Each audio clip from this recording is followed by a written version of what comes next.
पर चला भारत सरकार का हथौड़ा। एक और चीनी कंपनी शाओमी के खिलाफ कार्रवाई। सीमा उल्लंघन के आरोप में ईडी ने 5,551.27 करोड़ रुपए जब्त किए। चीन में जो मर्जी कीजिए, लेकिन भारत में जालसाजी की तो बर्दाश्त नहीं किया जाएगा। भारत सरकार एक के बाद एक चीनी कंपनी के खिलाफ कार्रवाई का डंडा चला रही है। इसी कड़ी में अब ईडी ने मोबाइल बनाने वाली कंपनी शाओमी के खिलाफ बड़ी कार्रवाई करते हुए फेमा उल्लंघन के आरोप में 5,551 करोड़ रुपए जब्त कर लिए हैं। कंपनी पर आरोप है कि उसने गैरकानूनी तरीके से फंड्स विदेश भेजे और बैंकों को भी गलत जानकारी दी।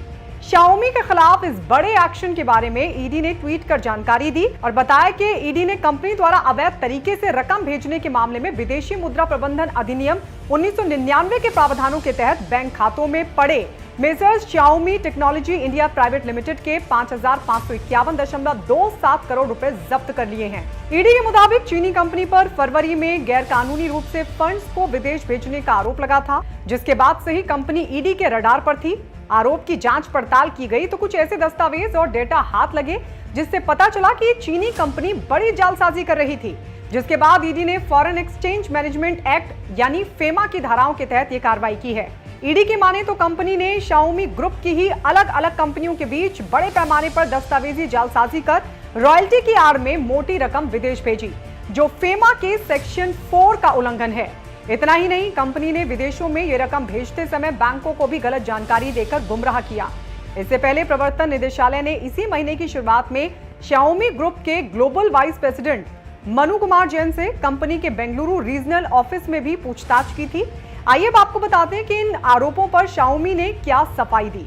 शाओमी ने ऐसे किसी भी आरोप से इनकार किया है और कहा है कि कंपनी ने सभी कानूनों का पालन किया है, कहीं कोई उल्लंघन नहीं किया। किसी गलतफहमी की वजह से ये कार्रवाई हुई है। चलिए दिखाते हैं आपको शाओमी का वो ट्वीट भी। हम भारत के प्रति कमिटेड ब्रांड हैं और हमारे सभी ऑपरेशंस में भारतीय नियम कानूनों का पूरी तरह से पालन किया जाता है। हमने सरकारी अधिकारियों के आदेश का बारीकी से अध्ययन किया।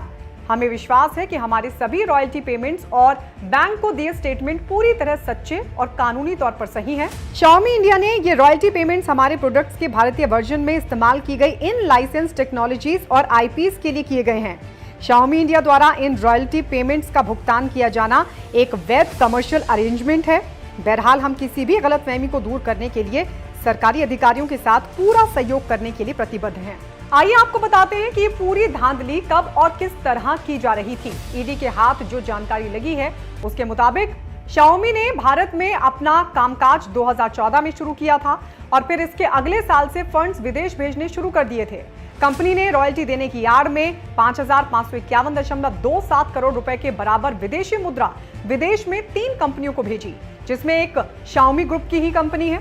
बाकी 2 कंपनियां अमेरिका में बेस्ड हैं, लेकिन उन्हें भेजी गई रकम का असली मकसद भी शाओमी ग्रुप की कंपनियों को फायदा पहुंचाना ही रहा है। ईडी का आरोप तो ये भी है कि शाओमी इंडिया ने रॉयल्टी के नाम पर इतनी बड़ी रकम विदेश भेजने का काम अपनी चीनी पेरेंट कंपनी के कहने पर ही किया है।